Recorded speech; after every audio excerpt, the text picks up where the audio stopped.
Have you ever felt forsaken by God? It's the perfect time to be transformed. I'm Mike Morrison with 2 minutes of insight and inspiration. Welcome to 2 Minute Transformation. Jesus has been betrayed, arrested, mocked, beaten, judged, and sent to his execution on a hill called the Skull.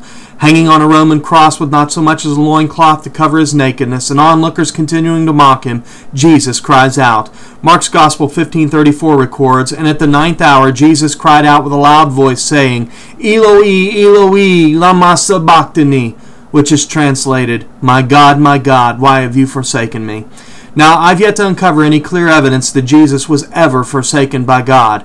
I told you the other day that he was 100% God and 100% man. Only God could be the spotless lamb required for sacrifice to take away our sins, and only a man could pay our death penalty. So there he was, the God-man, hanging between heaven and earth, bridging the gap between our sinfulness and God's holiness. But being fully human, he was there on that cross in wrenching pain, and as he laid down his life for us, without a doubt, he must have felt forsaken.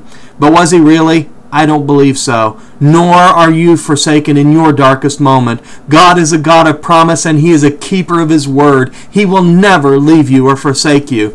The prophet Isaiah says of Jesus, "He is despised and rejected by men, a man of sorrows and acquainted with grief, and we hid as it were our faces from him. He was despised, and we did not esteem him. Surely he has borne our griefs and carried our sorrows. Yet we esteemed him stricken, smitten by God, and afflicted. But he was wounded for our transgressions, bruised for our iniquities. The chastisement of our peace was upon him, and with his stripes we are healed."